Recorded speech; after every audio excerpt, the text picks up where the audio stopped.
So, Charlie, probably part of the conversation, we'll ask you to kind of unpack your title, Everyone is Being Already, and just we'll kind of unveil that, all of the things in there that you want to talk about around that, and how that comes into daily living, how you live day to day with that understanding.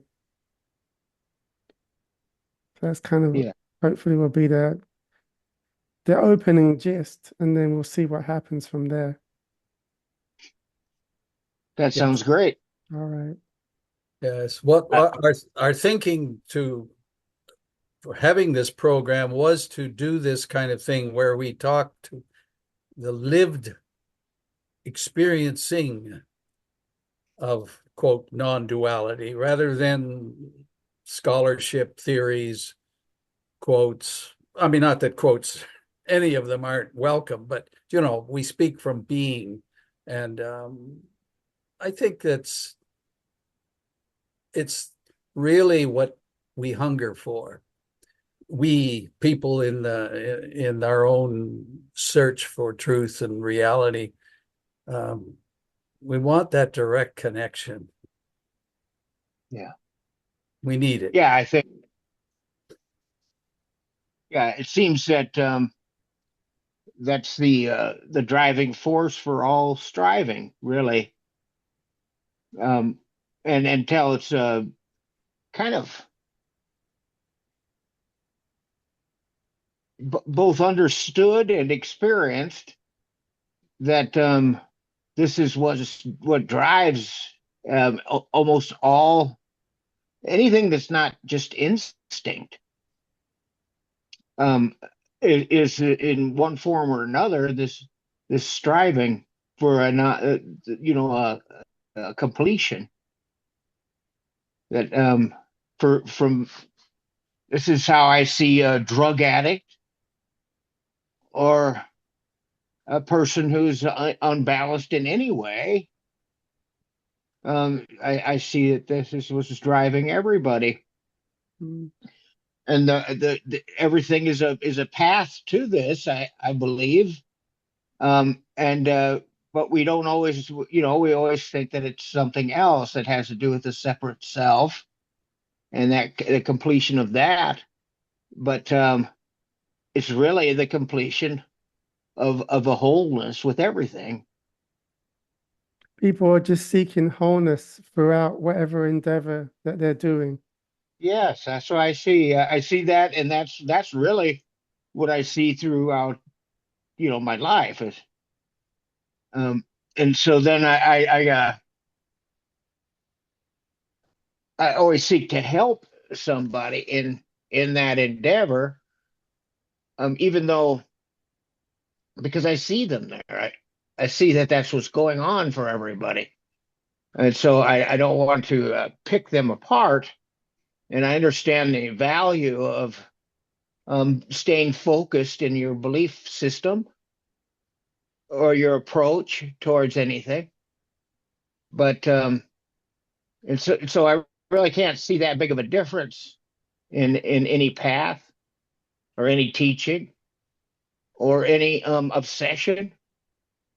They're all the same in that the goal, if it's looked to be the form that the approach is, and then they're not going to be terribly satisfied until they all can be seen as that's what's driving everything Mm. from the beginning of recorded history or anything else that we see, and from blood-stained hands on a cave,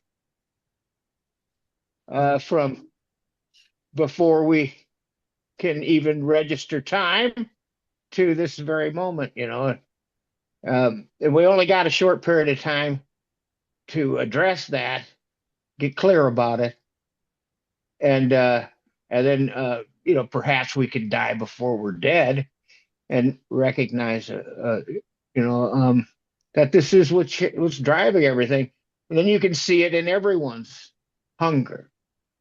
But you could see this idea of dying before you die, like the egoic mind is not going to be accepting of that, right? Because in its mind, it's trying to achieve something, and death isn't what it considers to be an achievement.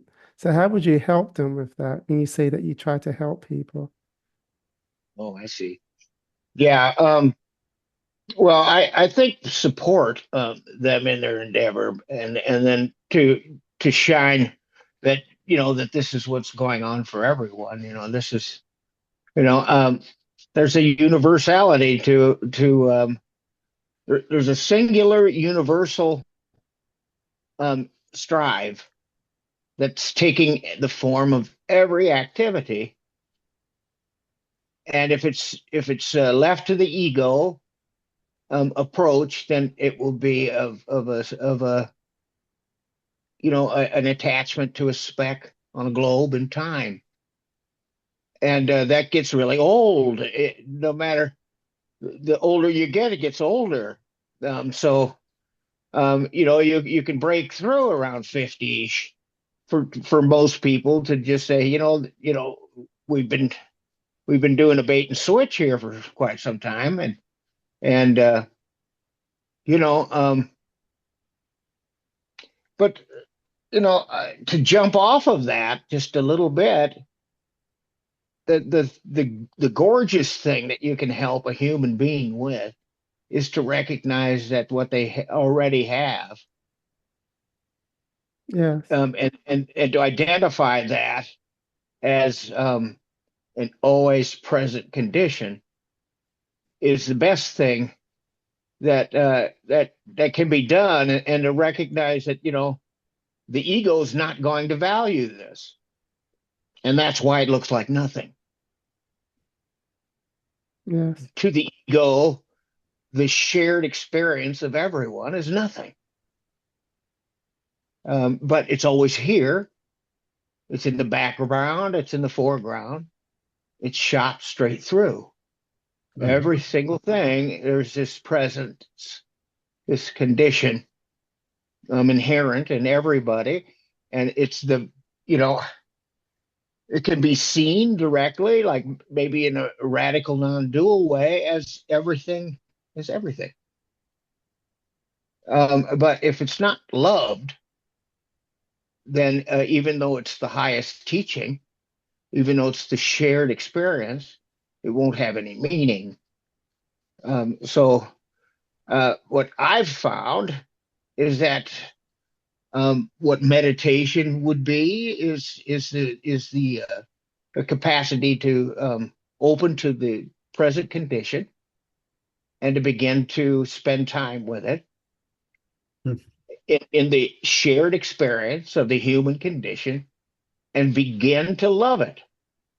Because if this love doesn't come into the general experience shared by all and everything, well, then then it's going to appear to be nothing. Mm. And the only fallback is to an egoic experience, energetic, meaningless experience of emptiness. And so we have to learn to love joy and our shared experience. If we can do that, that's what maturity is. Um, that's what's going to get. And then when you can love emptiness, then there's no border. If you can shine love into the present condition, well, now you're into unconditional love. And boy, you just can't give it enough. You just can't give it enough for it to be, you're completely filled up and done. And so everything else is filled up and done as you go. Everything else has the benefit of whatever you're giving it, and because it's on its way out, it's subject to moth and rust, and you know because this is your actual condition, present tense. If you give, your love to moth and dust, it's going to be fearful. Yes, I find actually one of the most beautiful things about all of this is that it's fleeting. Mhm. It's ever moving away. It's always disappearing. And so each instant of that becomes really precious. Yes, I think that once I have identified your actual condition, that you can afford to love the fleeting. Yes. Well, you see Um, that that's your condition also. yes, yes, the condition of the appearance that wakes up after every nap to the same situation. You can truly afford to love it Mm. when you can when you see the value of your present condition, your eternal condition, the Yes, unchanging part. and you're not living in reaction, you're living in action, which is love. Love is an action. Oh, I like that. It's not a word or it's not a feeling or it's actually enacted, enacted dynamic. It's Yes, it's I'm seeing it as an extension of your being. That action for me is energetic, like a star shining. hmm. It's a giving of everything in all directions, Mhm. and that is bliss. Present tense. That's your attention being given to your actual condition, and in that, um, it's a full out giving and receiving at the same time. It's the only thing you can give where it keeps coming back at the same level, or at the same energetics. And so, yeah, because it's eternal too. You're shooting it into an infinite present tense.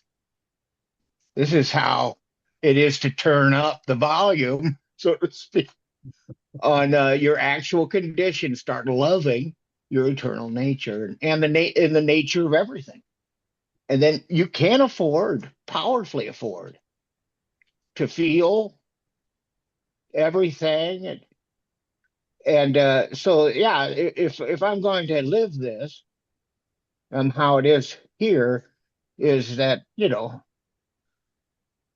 I start appreciating all things, but I like to appreciate the things that are extreme, like beautiful music, triumph of the human condition, the voice The voice. on TV. Yeah. Just love that, and then it really sensitizes me to the appreciation of these feelings and emotions, that if given to the ego, it's all about a little tiny speck called me. And if it's given, then all of a sudden you have this incredible pride and appreciation for everyone and everything. And it boils down to, you could have a teardrop turning into a wailing just by looking at dirt, or a grain of sand, or a blade of grass, just being absolutely astounded that it exists. But you can't get that way if what you're looking at is the individual blade of grass, even though you know uh, there's an appreciation of that changing, delicate quality of the appearance of a single separate anything. But you can't afford it without having this contact with its truth, its foundational being. So when you say that it's everyone's being already, really what you're saying is that's already the case. It just needs Yes, to be recognized. I see that the test for truth, true experience, is that when you have it, you recognize it's the case. It is the case. It always was the case. It's already here. It's a done deal. It is the condition from the right perspective in alignment with everything and everyone. Hmm. And so that's the what I would consider a true experience, a fundamental, essential experience is that when you have it, it's completely shared. Now, I'll see it differently than you will, but that test mark can be given to any thing that we call like a true experience. And so oftentimes you'll hear somebody saying, there is no truth. And because they're focused on the egoic um, uh, framework of it, and they may have get caught up in the form that is taken in their experience and then been disillusioned because of that, Yes, because it will fade it's kind of away. like a mental trap. It's something in the Yeah, mind. It's not yeah, openness that's that's making that right. statement. It's a So they mental, step out of the condition where they can actually see and appreciate the fickle exactly. nature of their fundamental direct experience. You Yeah. can't even hold on to your own um, direct way that it appears, even for yourself. If you do, well, you've fallen for that, what you're talking about there. I People think, fall for that though. They do. Because it's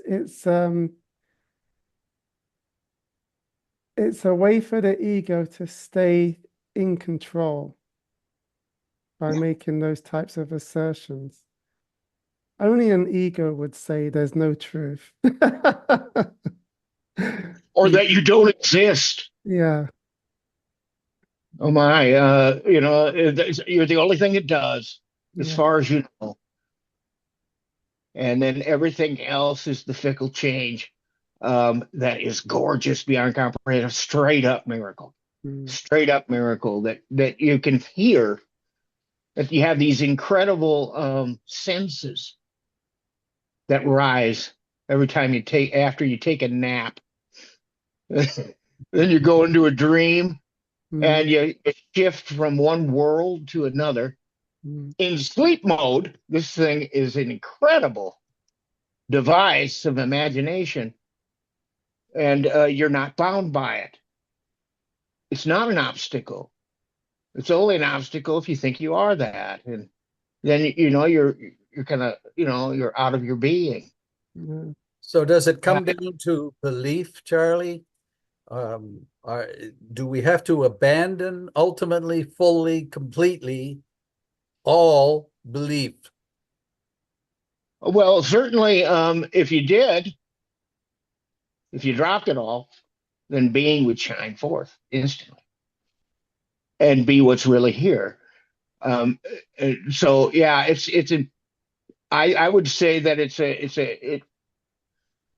a primary approach by some paths, and it's a good idea to break the trance, the curse of the apple bite, the Mm, knowledge of good and evil. You right. know, if you can break that, um, some people do break that. They call them walk-ins. They'll break that all at one time because their suffering is so great, and then they have time, hell of a time usually adapting to the world, and then taking on anything after that. And even that is a kind of a fear, and so that and some people will able to do that, like in radical non-duality, and they're going to suffer a lot because they feel a loss. They've lost something. They see it all as loss sometimes, and loss and freedom at the same time. Mm, And that's typical. I see that a lot. But none of that's necessary. right. Sooner or later, if you live long enough, you'll pull out of that just by the sheer nature and beauty of being taking form. Right. It's just staggeringly beautiful. It's all It's unbelievable. being, all of it, the entire enchilada. Absolutely. That is the common thread. That's what makes it true, and it's true already. Already. So That's what even the ego is being. It's just that oh yeah, yeah, it's that's right. it's operating in a way where it's not recognizing itself. So it creates limitations for itself when there's Yeah, no well, limitation. yeah, the whole thing is limitations, Yeah. apparently, and that cannot be appreciated until it's recognized that that's not its truth. Right. Present tense. That's an idea, and we've been holding on to them for so long. It's been such an ingrained habit Mm. from a young age that some people want to purge the that entire thing, and I mean, I'm sure it would be an effective way to live if you were in an ashram or If you're if you're kind of alone or other things, there's different ways that would make that feasible all the way to the grave. mm, But let's say you have, you know, Mrs. Gray, a cat, or you got a family, or you have responsibilities and a job, all of those kinds of things. Ever since this shift has happened, I've gone through times where I tried to throw this thing away, and then just try to, put back on this mask of separation in such a way that I could forget about. why did Um, you want to do that? yeah, well, I fell into the same kind of thing that I've been talking about, trying to you know um, say that this is not practical in life and different things like this. When and just here I am trying to follow a guy that happened to wear a diaper basically, and you know didn't speak for 12 years and all of these kind of things. Ramana Maharshi or somebody, and my life is falling apart here. That kind of stuff. And I thought, oh boy, this is not going to work. And you know, and so for the benefit of others, Do you I think fell we into have a it. choice, Charlie? Do you think you had a choice? Well, the appearance of choice goes along with the appearance of the world, but no, there's no choice. If there was, then I would know what my next choice is going to be, my next thought and my next feelings. It's as natural as a heart beating and a lung breathing. There's involuntary things, and then there's appearance of voluntary, and a lot of people call that choice, but I don't see it that way. I mean, I also don't deny the appearance of choice because that would be ridiculous. That'd be as ridiculous as saying I don't exist. Mm. The appearance of choice is a necessary condition, if you like, of being a human. Yeah, yeah, yeah. It's a Otherwise, dream fact. things would fall apart. Yeah, it's all dream stuff. It's a I dream love fact. that. Yeah, I love that. Yeah, it's all just I'm, dream stuff. I'm, It's fine. I'm looking at you, Charlie, with this clock. We're talking about the timeless in words, in time, and there's that clock behind you, which I just got like 10 of these in the house. I recently put new batteries and things in them and set them all up relatively close because I got a job. I don't want to be late for it. And I go there and it's very loud. It's a factory job, an ice cream plant, and it's very challenging. It pushes me to the very limit of what and beyond what I think I can do in a lot of ways and stuff. And I'm working with people that are from South Africa and from Mexico, and I'm like, the only white guy there as a body, and I can't understand anything they say because they can speak English, but it's so loud in there you can't hear anyone, and the accents are so thick. Mm. And I just love every single person I work with. Beautiful. And some of them, are out to for themselves in such a big way. I just love the whole dynamics of the whole thing. Yeah. I would think you would transform the environment that you're in without even like a radiator gives off heat. Well, I have been told that I'm loved by people like me, and I love them too. Yeah. And it's some, yeah, I feel like there's. I mean, I see the ego working in people's lives always. I see it shining its face, just like the appearance of will shining its face from here, where there's motivation based on past learning. Um, but my job is to see the illusion, Hmm. and I get to see it first and foremost here, as it's emanating in my personality that hasn't changed that much. Even though I love what Ramana Maharshi says about when you kind of wake up, or so to speak, is that you're a fan that's been unplugged. The energy going to the fan is gone, but the fan spins. Mhm. It's subject to the winds, but there's no energy to it, and so it just doesn't stick. And so, yeah, no, there's nothing perfect going on here in form. I think I'm getting old. I'm falling apart. I still, I have Kundalini, a lot of Kundalini energy, and so when I get hurt physically at work and different things, and or I get sore and stuff, and well, that energy kind of takes a healing modality, Hmm. and I work on my back. I climb telephone poles for 25 years and things like this, and so yeah, I always think I'm about done with working because you get so much pain so quick when you get older, and you start really taking on a lot of stuff in the body, extra work and different activities, and if you're not in great shape with diabetes and stuff, well, those things take a heck of a toll on the body.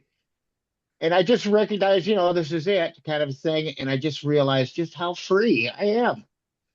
It's not always in the foreground. Yeah. And Yes, But when the focus expands, so the body's still there, but now the energy, now the awareness is expanded, and then suddenly everything becomes just energy. And so pain mm, is energy, pleasure is energy, the night sky is energy, and the body's anger, and the whole thing anger, is just the whole thing's just kind of energy. I call it energy. I mean, that's the closest I could come to describing it. yeah, And it's yeah. it's just the I have a universe. friend. I have a friend that has recently, moved in and stuff, and he was mentioning it. And you don't even think you're angry right now. And I just can't give it that name because I can't acknowledge it that way. But I do say there's a hell of a lot of energy. And so, yeah, that's what it takes. It's different flavors. There's 35 different flavors of energy, and they're in the form of emotions, feelings, all of these things. And I don't get caught in the storyline, but I recognize that this is a karmic kind of, I mean, that's a good word for it, a karmic kind of um, arising, and I'm grateful for it. Oh, I love all these emotions, I've had an anxiety emotion that I hadn't had for I don't remember ever having it. It didn't happen that long ago, a year ago or so. And I thought, wow, this is a lot. Mm. And that was one of the most intense emotions. But I really don't see it that much different than joy or anger or any other kind of thing that may come up. Other people will look at it and say that's this or that, and I can see why. But I don't call theirs anger either. I don't call mine anger. I don't call theirs anger. Mhm. You know, I'll agree with them with their storyline, but see through it nonetheless. Mhm. So that's how it's practical. Yeah. It's actually And compassionate that way that you don't dismiss their story. You know it's not you know it's an illusion, but at the same time, here it is. You got to deal with yeah, it. yeah, I make the mistake sometimes of thinking that they want to know. Um, and that's not very helpful. Even though it's true. But if you can catch somebody, then it can be very helpful. Hmm. I talk to a few people. They never want to hear what I'm talking about in these ways because it's very it's almost like an attack. It's almost like an attack because you're trying to take away a storyline that's their actual life blood in their mind. And Yeah, you're so destroying a belief, or you're attacking yeah, a belief system. That's the dangerous yeah. thing to do. In my mind, it's just, oh my God, you're right here. You're right on the freaking cusp, bro. I mean, if we can see this, if you're willing to see this right now, that kind of thing. And I don't push those things. At one time I was a little more in your face about it because this is, oh my gosh, this is it, man. You're going to save all kinds of time here if you're willing to see pierce this right now. It can be a good opportunity. But yeah, I remember both of my parents. I was their primary caregiver for my mother and my dad. Me and my mother took care of my dad, and they both died within 3 months of each other. And I just remember, I mean, there was all this grief, everything else, but it was just so powerful. Yeah. It's such an opportunity for transformation, all of that grief and suffering. Um, and I mean, they didn't seem to die in my mind at all, even though their body was gone. They lived in me in an energetic way. Both did. That is how they are. Everyone is just an energetic manifestation that lives in where we call the heart. And so that never goes away. If you had that connection, it's always there. You don't even Yeah, have to be with them. It's still there. They're not that person out there.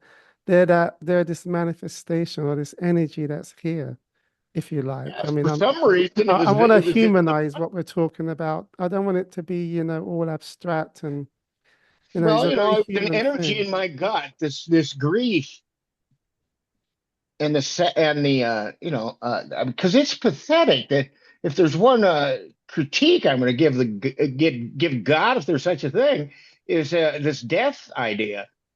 It seems the most cruel, and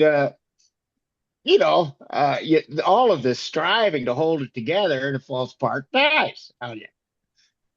And so, but it was years of a grief that was absolutely gorgeous.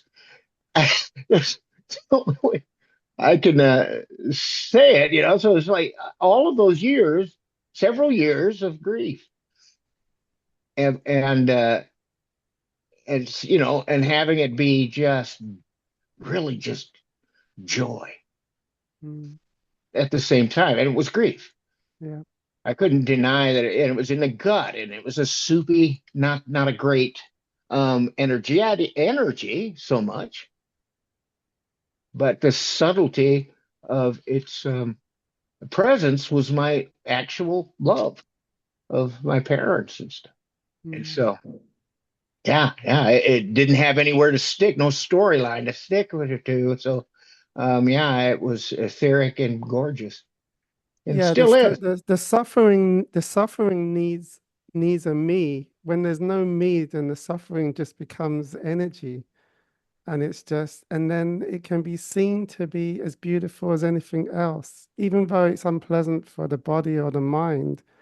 It Mhm. is what it is, Mhm. and it can be seen that way as long as there's no me attached. Because the me The then, energetic alchemy, yeah, energetic alchemy.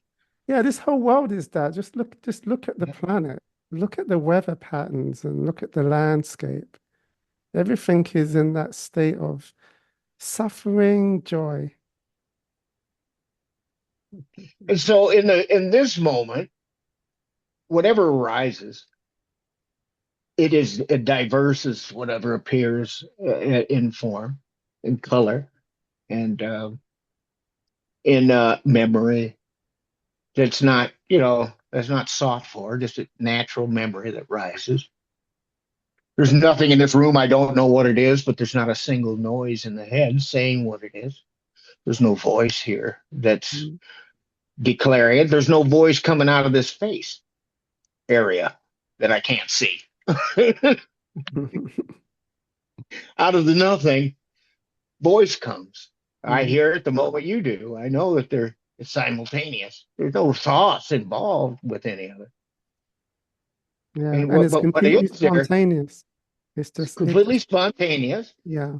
And what's right beyond anything these eyes are declaring, with this in accordance with what some people would call brain, which I don't know anything about either. Right. But and these eyes, I can't tell you that that's what's seeing. But it's everything is vibrant, alive, and the back, and just beyond all that vibrant aliveness Mm. is there's no imagination about it. It's just boundless emptiness to this thing that sees all this, to what sees on the other, just beyond the peel of appearance Mm. is infinity, and that's also what's before it. And so everything must come from nothing. This this thing is beyond my capacity to imagine. I call And it I the call that unspeakable. I don't refer to it as nothing, but rather the unspeakable. yeah, Like yeah. If I'm there's going no to use the there's no capacity of color, okay. or I like because when there's a looking inwards, there's a looking into what looks like nothing, but I know it's not nothing. Yeah, yeah. To me, it's ridiculous to call it nothing Yeah, because I would have to use the mind to do that. That's what's recording all of this appearance. exactly. And so if I don't rely on that because it's beyond my comprehension Mm. and my imagination. Right. So yes, of course, to what perceives, it's nothing. Yes, But exactly. that nothing is me. It's the me giving rise to everything. Yeah, It's the same me. There's only one me, and you are that. And so that's what Ramana was referring to. that's This right. universal self, me. Then we can use me as long as we know that context, how we're referring it. We're not referring it to a particular person. And It's so I universal. declare, then I make a definitive declaration that a person that insists on being nothing, nobody, is simply being true to appearance and their capacity to perceive, and then they're making a determination about something beyond their capacity to understand. And they're saying that they are nothing. And I can't think of a more ridiculous statement. If there's any proof at all, then there's a proof that there is, Right. that you are 100% proof that you are. And so, but you can't know what you are. You're too busy being it. And everybody else is too. And so, if I'm going to be ever going to be clear about anything with anybody, I would have to, acknowledge the senses, the experience, this vehicle of independent perceiving that everybody has from their own perspective, undeniably, can't be denied. If we were both in the same room and we're both looking to opposite directions, we could describe that what we're seeing and then just kind of both together, back to back, turn around the other direction. And, we can very well understand what both of us were talking about, because we're seeing from the perspective here, and it's got its own life and limitation. It's a straight up miracle, and it's an imagination factory. But I don't go to that for determining what I really am. Our shared identity is beyond both of our comprehension, but we can describe from our individual perspective, and then we can unite in what's beyond that. We do have a shared experience, and whenever we can talk about it, like nothing or emptiness or that which has no beginning or end, that which we were before we came and we are in deep sleep, or we have similarities in two different directions.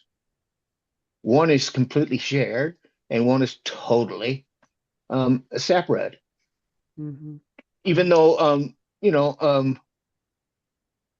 we're of the same species, so to speak. So we can unite in the idea of a tree, but there's an entire belief system and thoughts around a tree that has meaning in different ways to each of us and stuff. But the most important thing is that if you can come to an understanding about what is separate and what is shared, then you can have a communication about what can't be explained or understood, even as that which we do share. Emptiness is shared by all. Some people are deeply afraid of it. Some people, long for it. But this borderless infinity is hanging over us at all times. It's where we came from and where we're going, and And there's we going to never be great left. deal. Can't go anywhere. Yeah, and it can't be denied. Can't be denied. So let's open the discussion up to the guests, because we have Sunhee, she has a hand raised, and I'm sure Razia and Colombe will want to contribute also, and then we'll come back to you, Chuck. But maybe there's some questions or something for you to address here. So Sunhee, go ahead with your question. What is really ego? Because the reason I'm asking this is because if everything is just spontaneously happening, including egoic actions, egoic decisions, everything, right? Also, devotion, dedications, all these good things, bad things happen at the same time, spontaneously, then where's the ego? It shouldn't have ego, because even though killing happened, murder happened, then is it what we would say, oh, that politician, he has a very greedy, he's egoic. Well, guess what? That's also part of this spontaneous happening. Then how can we judge or claim that there is an ego even? So yeah, I think it depends, and Chuck, you can step in here, but I think a lot of this thing about the ego is based around belief systems. So the ego is a set of beliefs, a set of thoughts that feel like they have a place in this infinite, whatever this is. An ego can arise and have a set of beliefs about that. One of the beliefs being that I have choice and free will. I'm an individual, separate person. That arises. It's not that it's not the unspeakable, but it's arising as a limitation. And in that limitation, suffering can arise. That doesn't necessarily have to be there, a kind of psychological suffering. But the nature of our being is not that. And so it's just simply living with that paradox, that there's something called an ego that has a set of beliefs that don't have to be believed. As soon as you stop believing the beliefs, then that ego suddenly began to be seen for what it is. Charlie, do you have something you want to add? Well, yeah, I like the metaphor of a dream because it's what we share. Everybody goes to sleep and they usually have some type of memory of a dream that they have.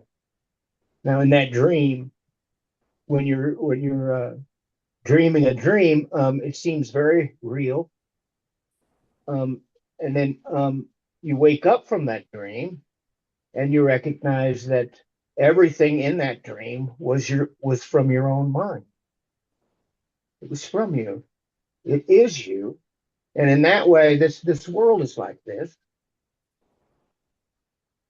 But what is the you when you're in the dream? The dreamer is recognized as nothing. You are the dream, and you're a figure in the dream.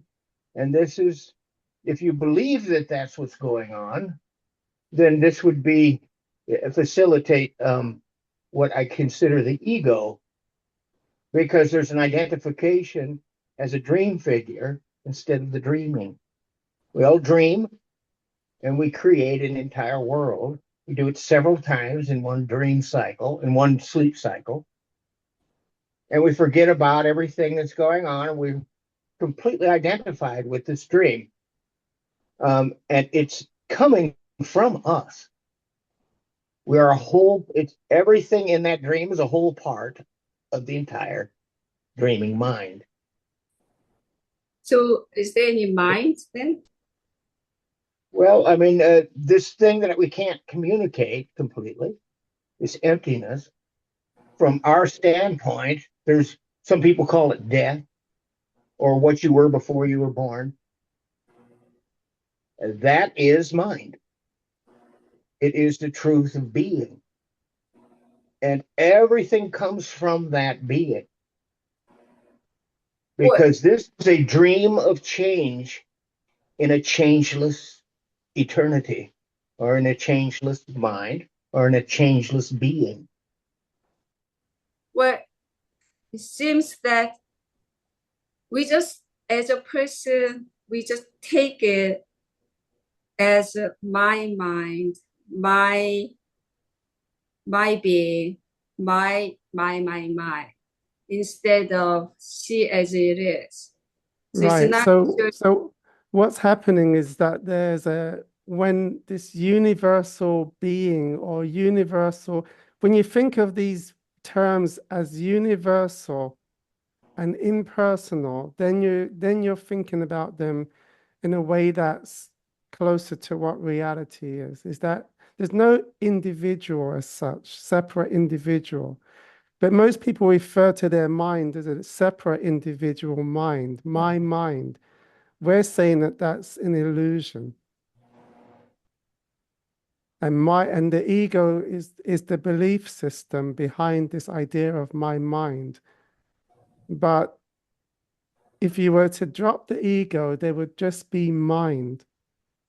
So it is, in a Then it way, has all kinds of names. It can be called awareness, it can be called consciousness, it can be called being, it can be called the absolute. As soon as there's no me attached, then it's completely unlimited.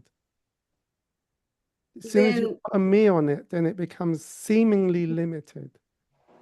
I like the analogy of the dream. Okay, so there in the dream, there's a character called Sunny who has thoughts and feelings and actions, right? Then the dream comes to an end. Something awakens and recognizes, oh, that was all just a dream. There was actually no Sunny, no Sunny's mind, none of that. yeah. It was all dream. So Well, each the perspective, analogy is the same here. each perspective in a dream is a central figure. And so because there's the loss, the apparent loss, the ego is the apparent loss of wholeness. And it takes the form of an intimately personal experience of Sunny. An equally intimate personal experience of James and Philo and Raja and Charlie. And so that's going to be very confusing because they're all individual perspectives, and you can completely simplify it by what we actually all do share, which is what's beyond comprehension.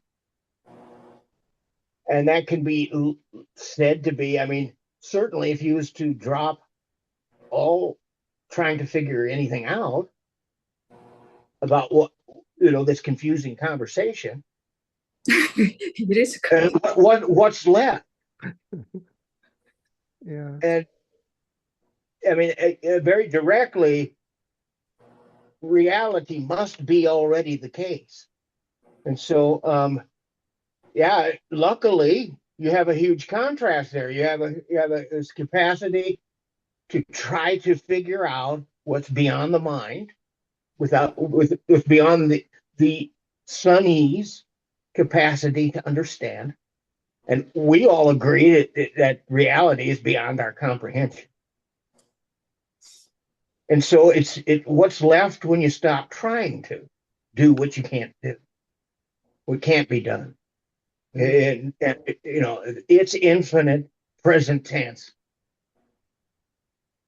And I can share what I can talk about it, which is very unconfusing.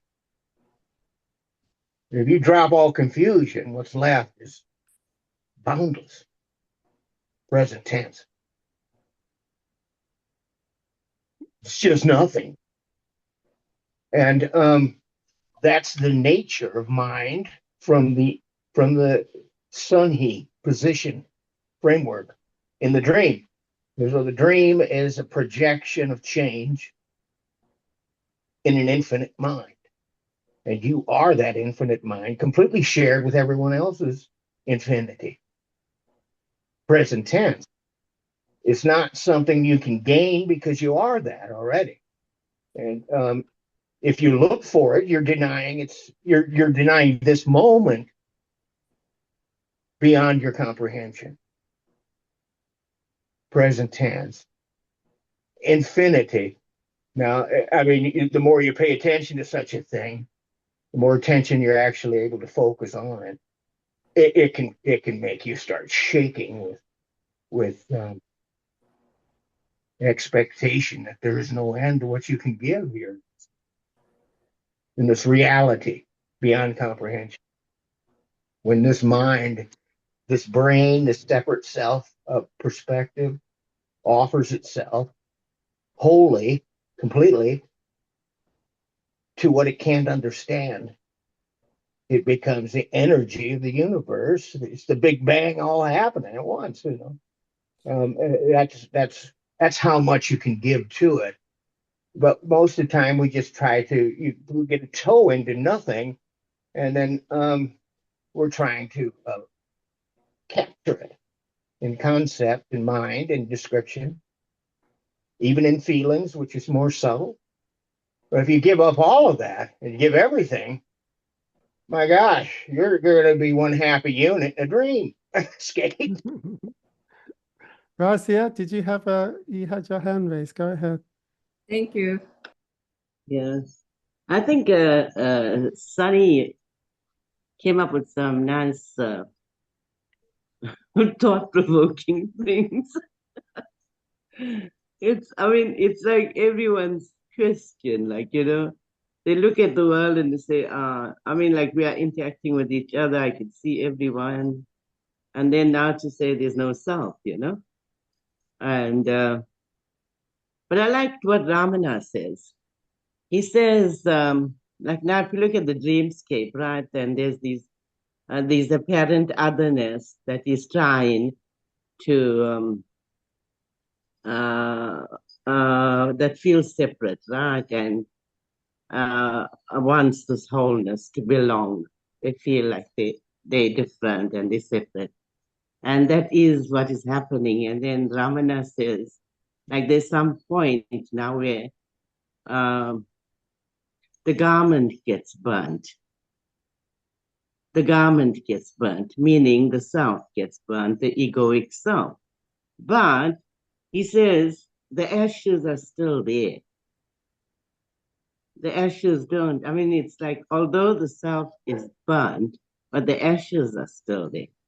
Meaning that we need something to navigate this life.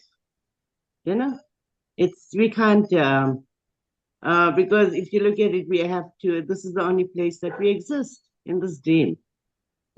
Right? And you have to go back there. So you need that self. You need that egoic self. And although like people say, oh, there's no one here and this and that. Technically we all understand what that means, that there's only wholeness, right? And there's no one really doing anything. It's apparently happening all on its own. So, and then you look at the doing thing too, and you'll say, yeah, there is no one doing. Because who is there to do? Because there's only wholeness, So, yeah, it's like we always come back to that because in our minds we see the separation, and the mind now is the one that separates, into good and bad and right and wrong, and does all these things there. And then finally the mind gives up. When the mind gives up, then there's nothing left. There's no person. But we still come back to the dream. We chop inward and we carry water. Thanks. One of the curious things about aware living is that I have less and less to say. It's peculiar to me because I'm a speaker, I'm a writer, I'm a wordsmith. I made my living and being in wording of experience and telling stories and that. But stories are gone. Beliefs are gone. There's no believer. There's just an observing, just a quiet joy. And I go into just resting there, and any words and lip movement and further thoughts and reflections and reactions, it just they're happening. Maybe not. Maybe a thought will pass. Something comes up, and I'll think I'll go to kind of grab it a little bit, and the tail is gone out the door. It's just happens and it's passing, and I know there's no point to spending a lot of time there. So I guess what I'm experiencing, and this is live, like living on the hoof, as we're talking about aware living. It's a movement in silence. It comes from silence. It goes back to silence. It never left silence. It doesn't. So it's like, and I'm finding I have less and less to say. And this is curious to me because I've done a number of these presentations and occasions, and I love them and that. And I generally have made more of a contribution because I've had more to say. But something is going on, and it's just like a current observation that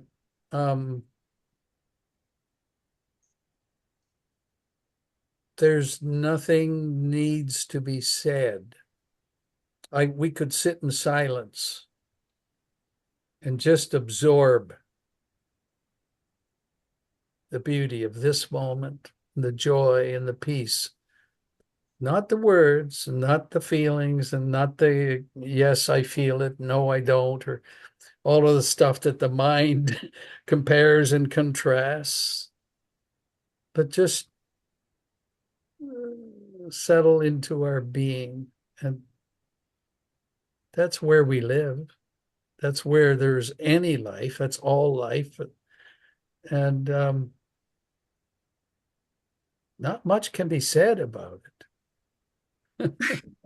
Well, James and Charlie both actually mentioned something I have experienced a little bit, where so particularly after even, I don't know, like if you remember, probably a month ago or so, had that moment, and I feel like nothing much to say, but in the meeting, there's always a subject, so we have to make a comment about it. And I always, okay, nothing much to say, but if I have to say, then I make a comments about it. But even with that, it feels like I don't know what to say actually. But another thing is what you're saying, being in that silence or just the feeling of whatever it is, whether it's beauty of whatever it is, haven't really felt or sensed that way yet. And so I don't know, this mind cannot grab that part where you describe it. Okay, I have no idea what you're talking about. Not literally, I understand word itself, but the state of what you're describing, I don't understand. Now, Charlie mentioned about prayer or think something. It wasn't that difficult for me to drop out I'm a doer because my personal life experiences, I made a conclusion where, okay, I'm not doing actually anything, just things happen to me. The life itself is taking me where I am actually. Before that, like when that conclusion was probably, I don't know, 4 or 5 years ago, whatever. But actually 3 years ago. So before that, I thought I have very strong will to get through things. But after 3 years, about 3 years ago, I realized something before I was starting this journey. Oh, I'm not doing actually anything. Things happen. Things are just coming to me. I'm not actually making happen. So because of that, the dual idea and the will idea was easy for me to, okay, I don't think that there's even will because for some reason, I thought I had a will, but there's no actually will we are calling the personal will. And so, as Charlie said, if I run into some problem issue or even around us, I don't know how to fix this one. Okay, please help me out. Then sure enough, a few days later, I got an answer. Oh, I can do this. So it's just, so I don't know if it's, please correct me. There seems two thoughts. One is literally based on my individual thoughts, ideas, just accumulated your experiences, or based on your experiences, based on what you learn, based on what you read, based on what you heard, all those becomes a database. And then when you run into something, somehow brain calculated and, oh, you got to do this way, right? That's the one way of thoughts, the typical, very typical majority of thoughts, which is in my mind. But another one is really randomly, without even you thinking, pops up. That is like the answer.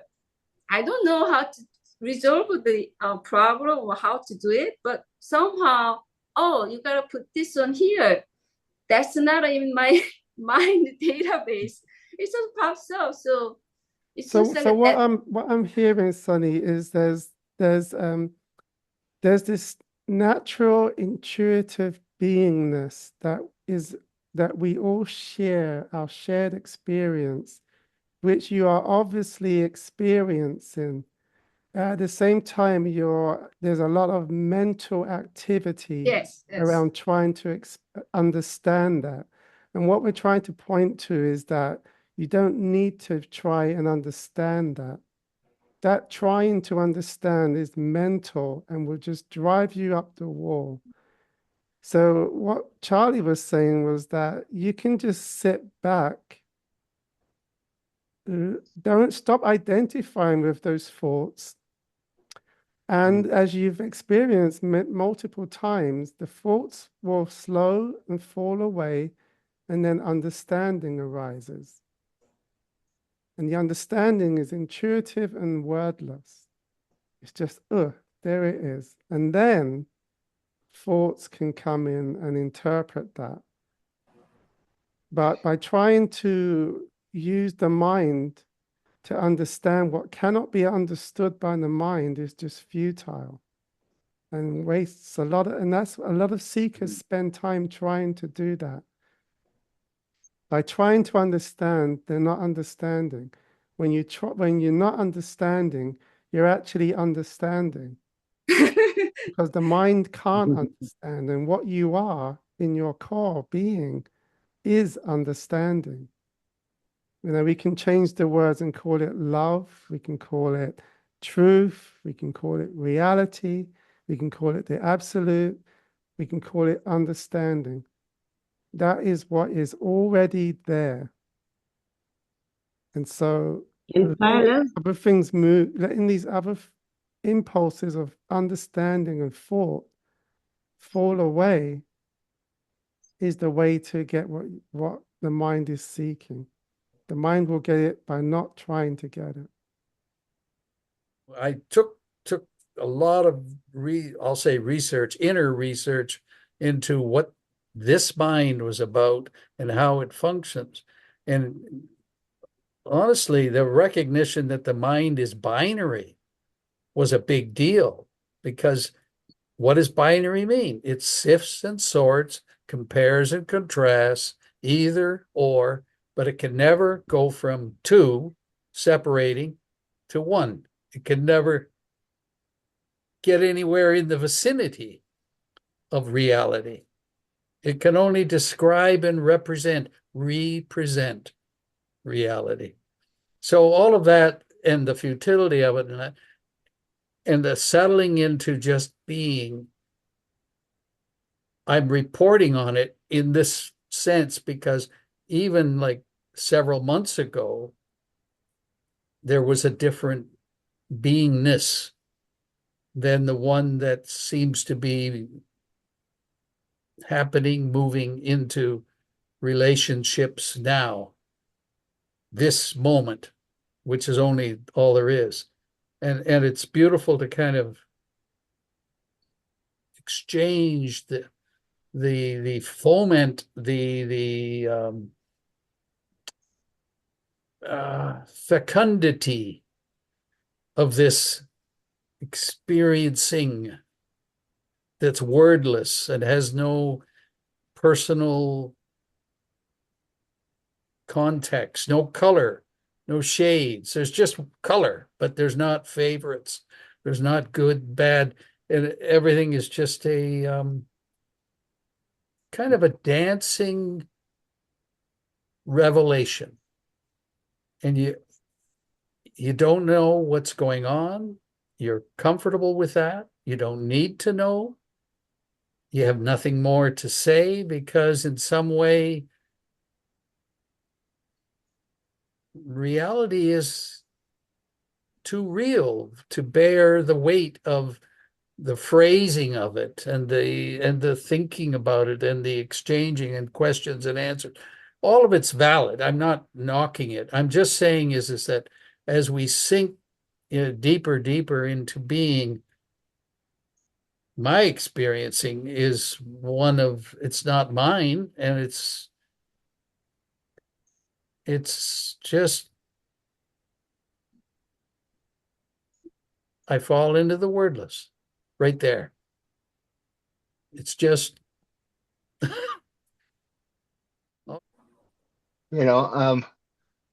James, he's boring himself into joy. And beautiful. yeah, he's old enough now. He can afford to drop the incredible amount of work he's done in his life for figuring this party out, and then just go, oh my gosh. Yeah, everything. Yeah, and so yeah, the bottom falls out on him a lot now. It looks like. Well, one thing that is operational is curiosity, and it ain't personal, but life itself is all is brilliant. It's beautiful. It's changing. It's amazing. It's a miracle. And those aren't the words, It's actually so. And so what I'm seeing is that everything is really non-dual. All emotions, feelings, all thoughts, everything is non-dual already. It's the importance we give it from a reference point that causes that makes this non-dual miracle into a specific thing that we need to attach knowledge and understanding to. James was speaking from a place of maturity and recognizing that yes, there's still going to be that need, that desire to understand, but it's not going to overcome him anymore for any length. I see that in him, and so I think that's awesome. I appreciate you, James. Well, and I appreciate your kind words and your beautiful expression. Yes. Thank you so much for coming and sharing this depth with us, and much appreciated.